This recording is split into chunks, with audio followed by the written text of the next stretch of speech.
بسم اللہ الرحمن الرحیم۔ السلام علیکم ورحمۃ اللہ وبرکاتہ۔ الحمدللہ رب العالمین والصلاة والسلام علی اشرف الانبیاء والمرسلین نبینا محمد وعلی آلہ واصحابہ اجمعین وبعد۔ علمی و دعوتی خیانت، التعالم و اثرہ علی الفکر والکتاب، یعنی علمی اور دعوتی خیانت اور فکر و تحریر پہ اس کے اثرات۔ اس سلسلے کا مقدمے کا جو سیشن تھا پہلا، اس میں کچھ باتیں آپ کے سامنے آئی ہیں، اور انشاءاللہ تبارک و تعالی اب اس سیشن میں ہم اور آپ اس کتاب پر فضیلت الشیخ ظفر الحسن مدنی حفظہ اللہ کا مقدمہ ہے۔ اور آپ جانتے ہیں کہ شیخ ظفر الحسن مدنی حفظہ اللہ کی علمی و دعوتی سرگرمیاں کس طرح سے پوری دنیا کے گوشے گوشے میں پھیلی ہوئی ہیں۔ سلفیت اور منہج اہل حدیث کے مشن کے لیے وہ پچھلے 40-42 سالوں سے مسلسل سرگرم عمل ہیں، اور نہ ان کی اس سرگرمی میں کسی رات اور دن کا کوئی فرق ہے، نہ سردی گرمی کا کوئی فرق ہے الحمدللہ۔ تو ایک بہت ہی زیادہ کہنہ مشق جس کو کہتے ہیں، تجربہ کار، گہرے علم کی رکھنے والی صلاحیت، گہرا علم رکھنے والی شخصیت، ان کا یہ مقدمہ آپ اندازہ لگا سکتے ہیں کہ اس موضوع کے سلسلے میں ان کا یہ مقدمہ کتنا زیادہ اہمیت کا حامل ہے، اور اس میں بہت سارے نصوص اور دلائل کی مدد سے گفتگو کی گئی۔ اس میں سب سے پہلی بات شیخ کہتے ہیں دعوت و تبلیغ، وعظ و نصیحت، اصلاح و ارشاد اور امر بالمعروف والنہی عن المنکر ضروریات دین میں سے ہیں۔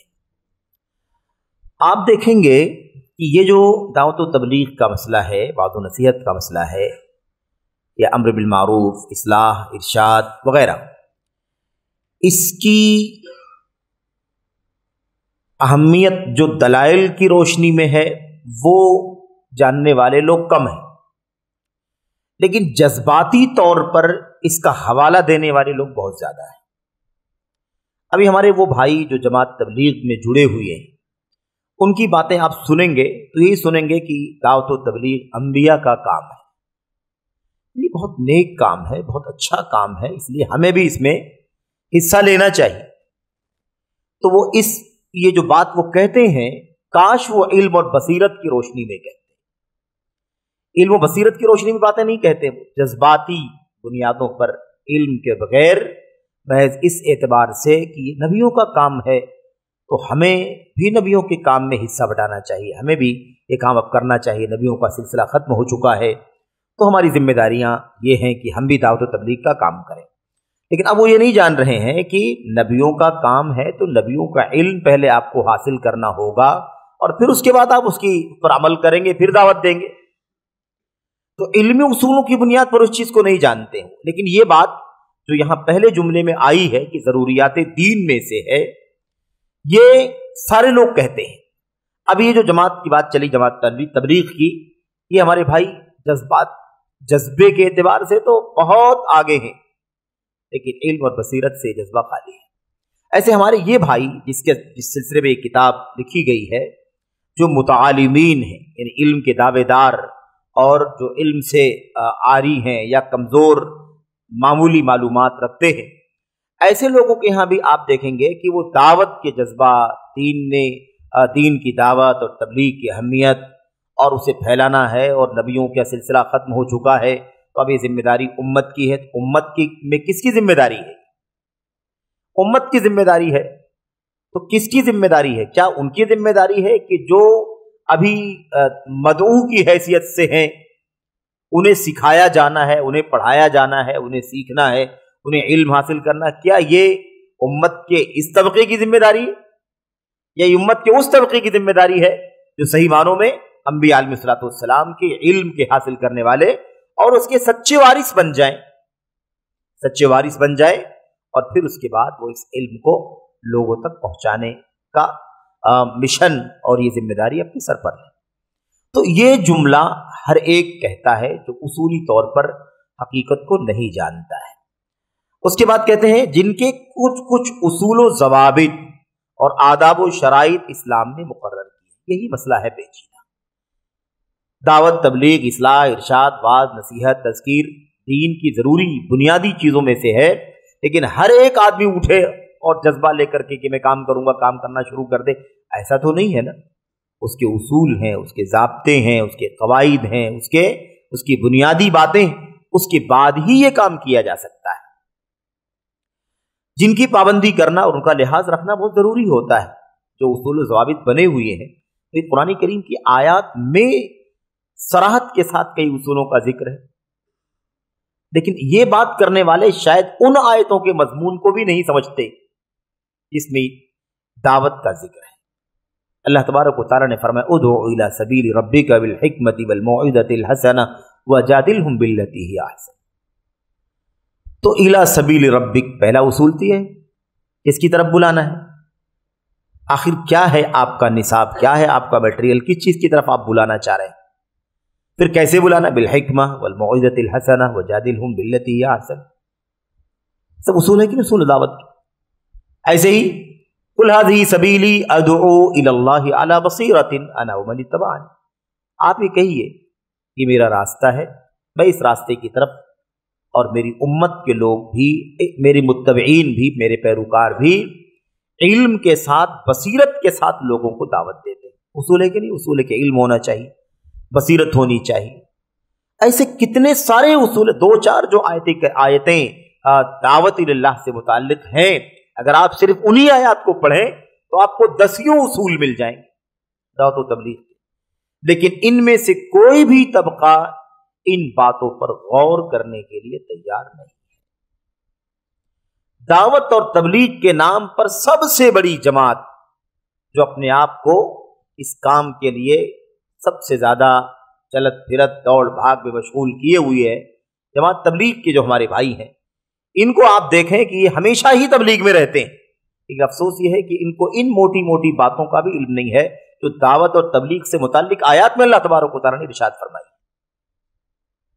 یہ مسئلہ اپنے آپ میں بہت مشکل ہے، بہت مشکل ہے کہ اصولوں کو نہ سمجھیں، ضابطوں کو نہ سمجھیں، جس کی سمجھ میں جو آئے ویسے اٹھ کھڑا ہو جذبہ لے کر کے، شوق لے کر کے، اور مجھے بھی نبوی مشن میں کام کرنا ہے، مجھے بھی آگے بڑھنا.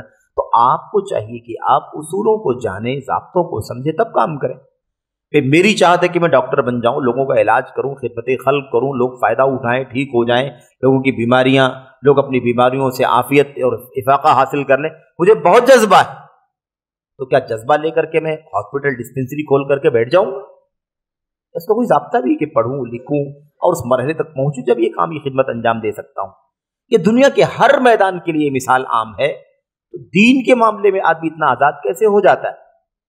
جو ڈاکٹر، جو انجینئر، جو وکیل، جو جج اس مسئلے میں گھسپیٹ کرتا ہے، کیا وہ اپنے میدان میں کسی نااہل کو آنے کے لیے راضی ہوگا؟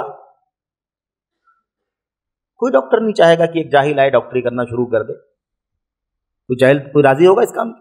کوئی انجینئر نہیں چاہے گا جو آدمی اس میدان کا ماہر نہیں ہے، پڑھا لکھا نہیں ہے، وہی کام کرنا شروع کر دے. کوئی وکیل نہیں چاہے گا کہ کوئی کام کر کے، کوئی آ کر کے یہ کام کرنا شروع کر دے جو اس میدان کا نہ ہو. تو سوال یہ پیدا ہوتا ہے کہ پھر آپ دین جیسے حساس اور خطرناک مسئلے میں کیسے راضی ہو جاتے ہیں کہ آپ اس میدان کے نہیں ہیں اور آپ اس کام کے لیے کھڑے ہو رہے ہیں. اور عوام کیسے راضی ہو جاتی ہے کہ وہ ان کے لیے، وہ اپنے لیے ان کو دین کا، میرے بھائیوں، مرجع، دین کا سورس بنا لیں، ان سے دین کا علم حاصل کریں بلا تفریق. عقیدہ، اسماء و صفات، اور اس کے علاوہ ادیان، فرق، اور اس کے علاوہ حلال و حرام، اس کے علاوہ عبادات، سارے مسائل زندگی کے ہر پہلو پر انسان کیسے راضی ہو جاتا ہے کہ اس طرح سے نااہلوں کو اپنا، میرے بھائیو، استاد یا اپنے آپ کا، اپنے لیے اس کو مرجع بنا لے.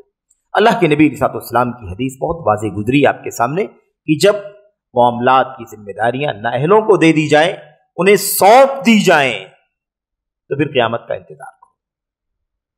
یہ تنبیہ، وعید ہے، یہ دھمکی ہے اللہ تبارک و تعالیٰ اللہ کے نبی علیہ السلام کی زبانی امت کے نام. کیا کرنا شروع کر دیے تو اب دنیا فنا ہو جائے. انصاف کے خلاف ہے، دنیا عدل پر قائم ہے، انصاف پر قائم ہے. جب ظلم آئے گا اور ظلم کی آخری حد ہو جائے گی اور کوئی انصاف کا نام و نشان باقی نہ بچے گا تو دنیا فنا ہو جائے گی، فنا کر دی جائے گی۔ تو اصول و ضوابط کہتے ہیں اس کا لحاظ کرنا بہت ضروری ہے، پابندی کرنا ضروری ہے، اور وہ اصول و ضوابط کتاب و سنت میں موجود ہیں۔ اب اس کے بعد شیخ نے اصولی طور پر چند آیات کا یہاں پر ذکر کیا ہے، اور میں سمجھتا ہوں کہ ان آیات سے ہم بہت سرسری طور پر ہی گزریں گے، کیونکہ یہ مضامین آپ کے سامنے آئے ہیں اور آتے رہتے ہیں، آتے رہیں گے بھی۔ اللہ تعالیٰ فرماتا ہے قُلْ هَٰذِهِ سَبِيلِي أَدْعُو إِلَى اللَّهِ عَلَىٰ بَصِيرَةٍ أَنَا وَمَنِ اتَّبَعَنِي وَسُبْحَانَ اللَّهِ وَمَا أَنَا مِنَ الْمُشْرِكِينَ۔ صاف لفظوں میں آپ کہیے یہ میرا راستہ ہے جس کی طرف میں بلا رہا ہوں، اللہ کی کتاب کی طرف، اللہ کی توحید کی طرف، ہے نا، اللہ تبارک و تعالیٰ کی رضا کی طرف، حق اور انصاف کی طرف، شرک کے خلاف، کفر کے خلاف، بدعات کے خلاف، نفس پرستی اور ہوا کے خلاف جو میں بلا رہا ہوں، یہی میرا راستہ ہے۔ اس سے سب سے پہلی بات یہ معلوم پڑتی ہے کہ مشن آپ کا کلیئر رہنا چاہیے، آپ کی دعوت کی کا رخ جو ہے ایک دم واضح رہنا چاہیے۔ بے نام، گم نام، چھپی ہوئی مجہول دعوت دینا غلط، درست نہیں ہے کہ آپ کی دعوت کا رخ ہی صحیح طور پر لوگوں کو نہ معلوم کہ آپ دعوت کیا دیتے ہیں۔ قرآن و حدیث کے حوالے دنیا کے سارے اسلام سے نسبت رکھنے والے فرقے دیتے ہیں، اسلام سے نسبت رکھنے والے سارے فرقے قرآن و سنت کے حوالے دیتے ہیں، قرآن و سنت کے نصوص کو پڑھتے ہیں۔ تو سوال یہ پیدا ہوتا ہے کہ کیا جو بھی قرآن پڑھے، جو بھی سنت پڑھے، کیا کافی ہے؟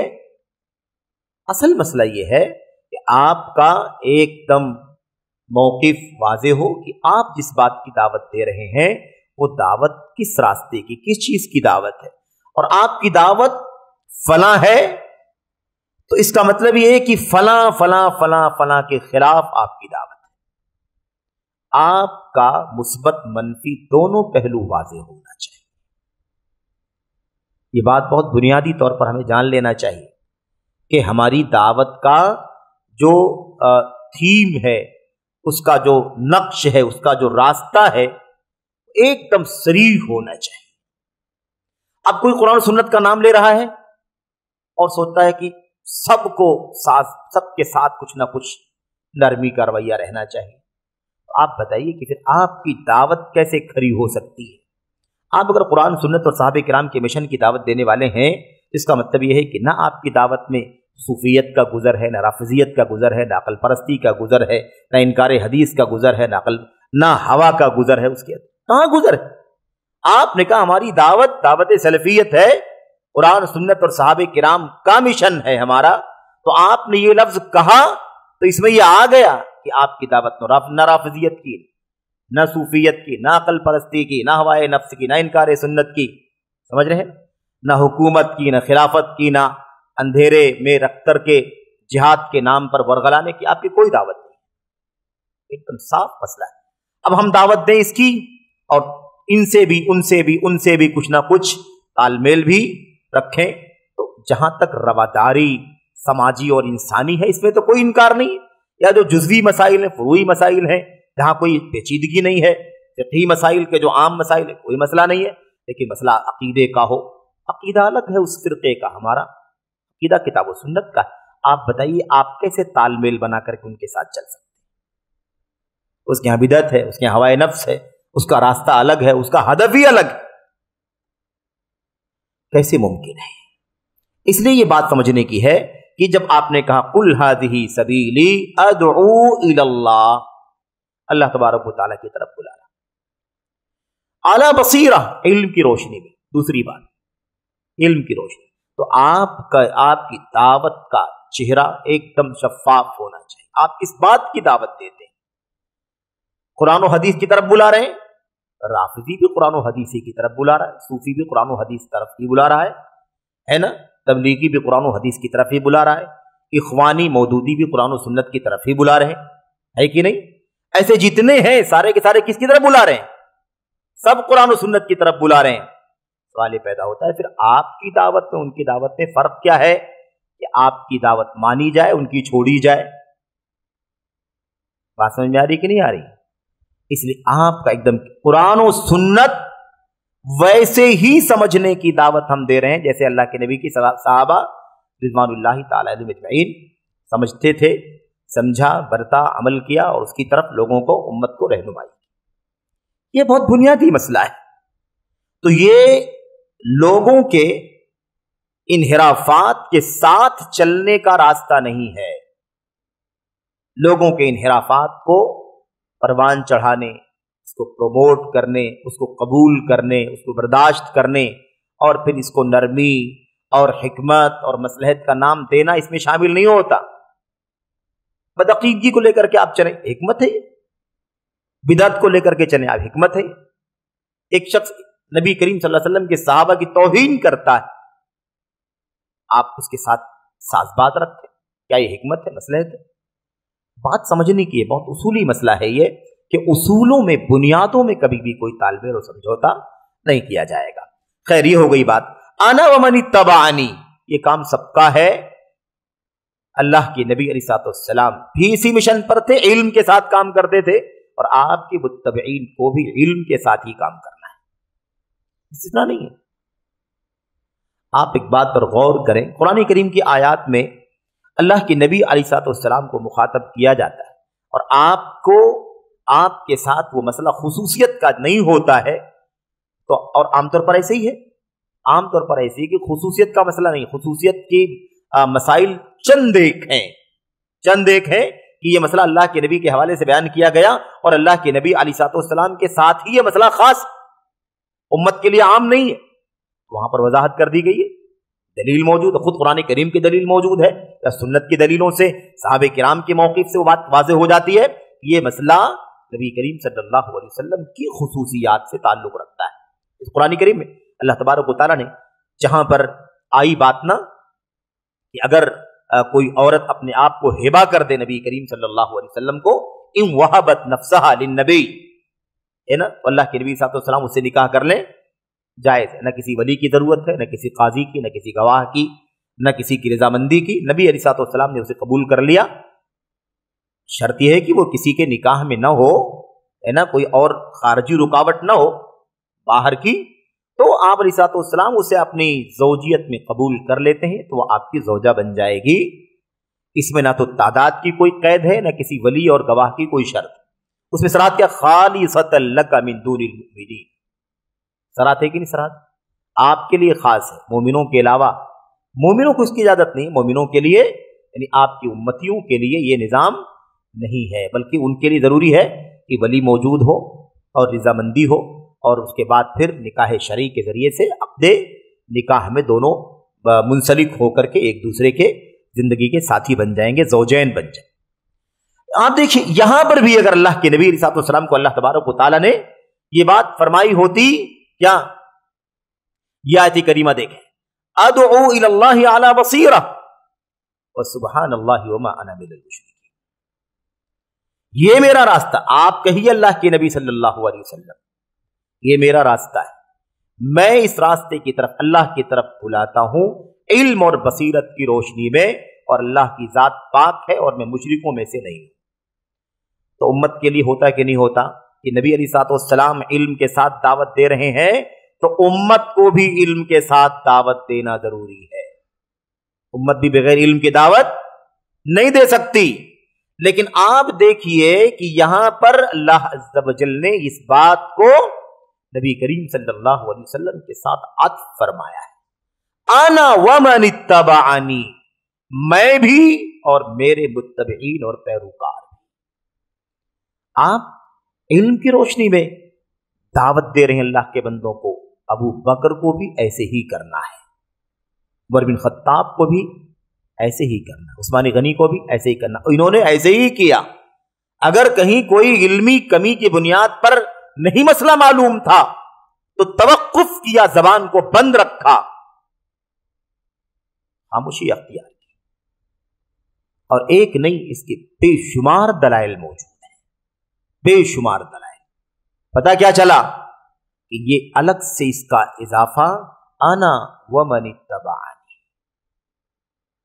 اگر اللہ کے نبی صلی اللہ علیہ وسلم کی صرف بات ہوتی تب بھی یہ مسئلہ ہوتا نا کہ جیسے اللہ کے نبی علم کے ساتھ دعوت دے رہے، امت کی بھی ذمہ داری یہی ہے کہ وہ علم کے ساتھ دعوت کا کام کرے، وہ سیکھے اللہ کے نبی صلی اللہ علیہ وسلم کے علم کو، آپ کی سنتوں کو، آپ کے اقوال، افعال، فرمودات، تقریرات، ہے نا, قضیے, فیصلے, فتاوے سب آپ کے حاصل کریں اور پھر اس کے بعد اس کی دعوت دیں, عمل کریں اور پھر اس کی دعوت دیں. لیکن یہاں صراحت اللہ تبارک انا ومن اتبعنی, آپ کو کہنے کے لیے کہا جا رہا ہے. آپ کہیے کہ میں اللہ کی طرف دعوت دیتا ہوں, یہ میرا راستہ ہے, میں اللہ کی طرف بلاتا ہوں, اور بصیرت اور علم کے ساتھ میں بھی یہ کام کرتا ہوں, میرے متبعین بھی. خبر یہ انشاء سے زیادہ مؤثر ہوتا ہے. اب یہ پیچیدگی والی بات ہے, اس کو چھیڑنا تو نہیں چاہیے, لیکن ایک آئی ہے بات تو سرسری کہہ لیتے.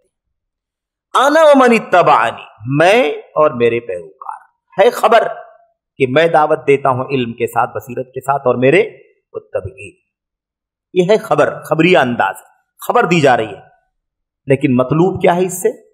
مطلوب ہے اس سے کہ مجھے یہ کام کرنا ہے, میری امت, میری پیروکاروں کو بھی ایسے ہی کام کرنا ہے. تو خبر عام طور پر خبر ہوتی ہے, لیکن بعض خبریں حکم اور انشاء سے زیادہ مؤثر ہوتی. وہ مشن ہی بیان کر رہے ہیں نبی کریم صلی اللہ علیہ وسلم کہ میرا یہ مشن ہے, علم کے ساتھ دعوت دیتا ہوں, میری متبعین بھی, یعنی میرے متبعین کو ایسے ہی کرنا ہے جیسے ہم کرتے ہیں اور میرے متبعین کرتے ہیں. قیامت تک آنے والے سارے کے سارے. بات سمجھ میں آ رہی؟ تو علم والا ہونا ضروری ہے, اور علم کے ساتھ ہی نبی کریم صلی اللہ علیہ وسلم جیسے دعوت کا کام کرتے تھے ایسے ہی کرنا ہے. یہ سارے اصول ہیں. اس کے بعد وَسُبْحَانَ اللَّهِ وَمَا أَنَا مِنَ الْمُشْرِكِينَ, اور اس کے بعد دعوت کا سب سے بنیادی کام سارے انبیاء کے ہاں مشترک رہا ہے, وہ ہے اللہ تبارک و تعالیٰ کی توحید کی دعوت دینا. اللہ تبارک و یہاں بھی دیکھیے وہ مسئلہ جو اکثر بیشتر ہم پڑھتے ہیں کہ اللہ تبارک و تعالیٰ کی توحید کا جو کلمہ ہے اس میں پہلے تبرئہ ہے. پہلے کیا ہے؟ تبرئہ ہے, تنزیہ ہے, اور پھر اس کے بعد اعتراف ہے. لا الہ کہہ کر کے اللہ تبارک و تعالیٰ کے ماں سوا کا انکار کر دیا گیا. یہاں پر بھی پہلے کیا بس سبحان اللہ, اللہ کی ذات پاک, عیوب سے, شرک سے, ہر طرح کی ساجیداری سے, ہمسر سے, مقابل سے, ند سے, فلاں فلاں, سب سے اللہ تبارک و تعالیٰ کیا ہے؟ پاک ہے, بے عیب ہے. وما انا من المشرکین, اور یہ آخری اصول سب سے زیادہ قیمتی ہے. اپنی امتیاز کے ساتھ زندگی گزارنا ہے, اپنی پہچان کے ساتھ زندگی گزارنا ہے, اپنی پہچان کے اعلان کے ساتھ زندگی گزارنا ہے. اتنا کافی نہیں ہے کہ آدمی شرک نہ کرے, یہ ضروری ہے کہ وہ یہ بھی کہے کہ مشرکین سے میرا تعلق بھی نہیں ہے. بہت بنیادی مسئلہ ہے. کتنے ایسے لوگ ہیں کام تو نہیں کرتے, لیکن ایسا کرنے والوں کے ساتھ میں کہیں نہ کہیں وہ دبے کھلے رہتے ہیں. آپ دیکھیں ایک آیت کریمہ ہے, ایک آیت, کتنے اصول آگے دعوت, 6 7 8 اصول اللہ تبارک و تعالیٰ نے ایک آیت کریمہ بیان فرما دی. اور یہ تو بالکل سرسری طور پر, اس کی باریکیوں میں جائیں بہت سارے پہلو اس کے اندر چھپے ہوئے ہیں.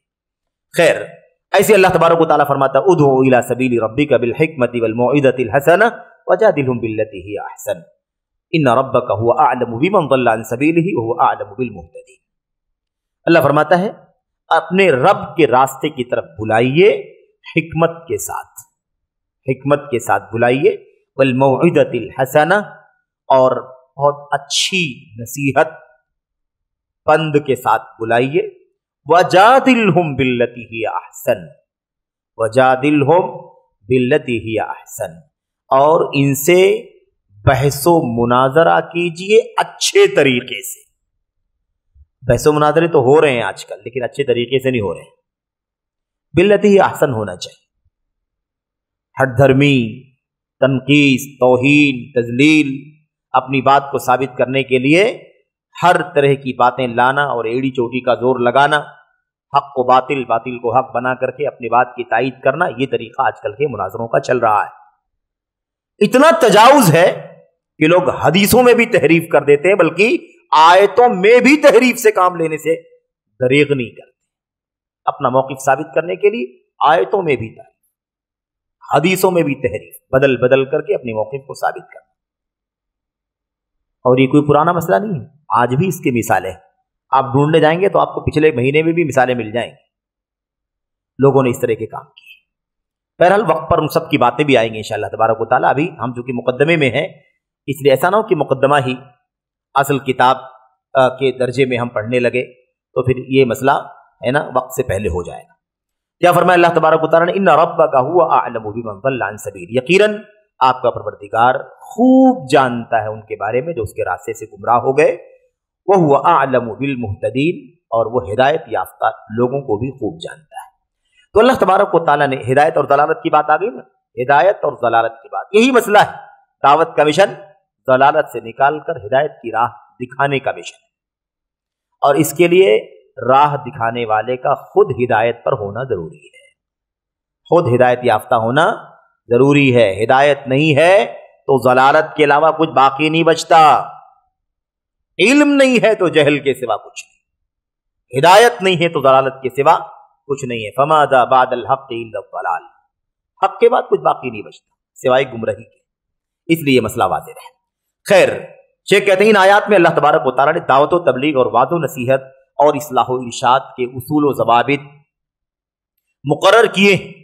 ٹھیک ہے نا، چند اصول آ گئے آپ کے سامنے کہ داعی اور مبلغ میں علم و حکمت، دین کا فہم و بصیرت ہونا چاہیے.